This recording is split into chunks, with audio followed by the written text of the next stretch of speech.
Hey everybody, my name is Rob Woodbridge from Untethered.tv. What you're about to see here is a short clip of a much longer episode. It can be found on Untethered.tv. So if you really are interested in this, go to Untethered.tv, do a search for this title, and you'll find it there. But enjoy this short clip.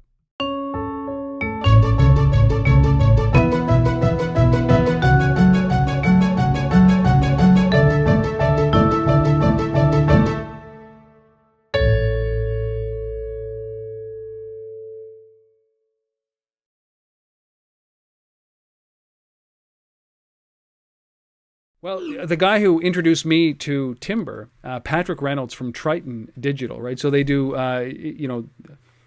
among other things, is that they're helping radio stations move into this digital world, into this mobile world. And I asked him just at the end of the episode that I did with him, I said, so, I mean, what's caught your fancy? Like, what are you excited about? And he's like, I thought it was going to be something like radio technology or something like that. And he goes, okay, you got to see this app. It's called Timbre. It's a band discovery app. And I know, no, I meant about your business. He's, no, you got to see this app. The same thing, right? He said, that's what you love to hear. Those guys that he's not even related to you guys, and he's passionate about what you guys are doing. So I can understand that, and that's what you want to have. Definitely what you want to have. Yes. Oh yeah. No, it was. I'll tell you, we launched it on September 7th. Apple made it the #1 new and noteworthy app for the iPhone 5 launch, which was just incredible. We had no pre-existing connection to Apple. They found it. They liked it. We actually dropped Timbre into a wholly owned subsidiary of Intrepid on September 20th, not because we were raising money, but because we knew Timbre was more than an app. It's bigger than an app. It's more of a concept. It could be a company. So it didn't hurt us any. It cost us a couple $1,000s. We dropped it into a subsidiary just so that we were as flexible as humanly possible based on what might come in the future. So what do you do with this? Like, so you've invested a lot of time and blood, sweat, tears. You're maintaining this app, which kind of goes against the convention of your other business, right? Which is your consulting arm. So you're maintaining this. You're doing support. You're doing all the marketing on all of these things, which is a completely different piece to what your bread and butter is.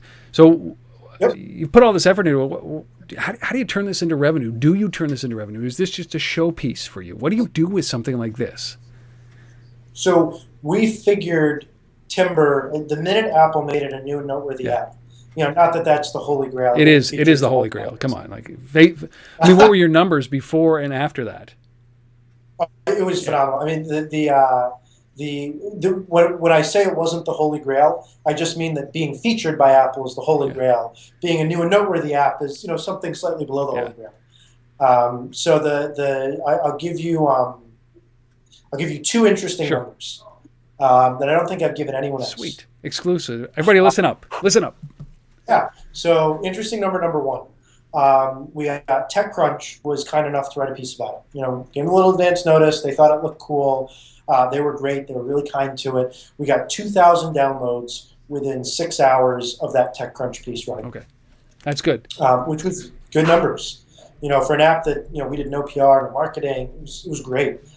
A week later, we got featured by Apple, and we did 10,000 downloads in an hour. Off the new and noteworthy, right? So it was just explosive. People went nuts. The people that found it loved it. There is absolutely positively no better way to have an app get noticed than being featured by Apple. It is the amount of control that they have is incredible. And you guys didn't lobby them. You didn't go to them.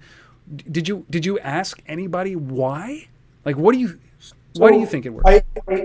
We didn't lobby them. We kind of sort of went to them, right? So I did a bunch of networking in Boston trying to find people who knew Apple or knew someone at Apple, and I eventually found a guy who was really, really helpful, who said, look, I know someone in a different department in the App Store. It was in the iTunes affiliate department. And he said, send me some screenshots, send me a description, I'll forward it to them, and if they think it's interesting, maybe they'll forward it over to the Apple category team. So that's what we did. He BCC'd me on that email, and I would imagine it helped. Apple, people in the category team found it really fast. We were featured or new and noteworthy about a week after we submitted it. But that's kind of the lobbying we did. So why do you think they chose it? I think they chose it because it was different, because it was unique, because it was really, really interesting. You know, we Apple for a long time would only feature things that were kind of complied with the HIG, the Human Interface Guidelines, and matched their aesthetic. And I think they've morphed a bit. You know, you can't do things that are confusing, but I think they like it when people push the envelope and it's not another dual stick shooter or another list view that, you know, newsreader, you know, another app in a really tired category. You know, we push the envelope in a way, and I think they really like that. So, I mean, let me kind of put a conclusion to this. Is that, I mean, when you're building an app and it's a unique interface, right, and a unique experience, something that is very much Apple-like, or something that is innovative. And this seems like a no-brainer now that I'm speaking it, and I should have probably kept this thought in my head. But that's really the way that Apple is going to, or anybody is going to find you, and it's going to stick, right? I mean, it just goes without saying.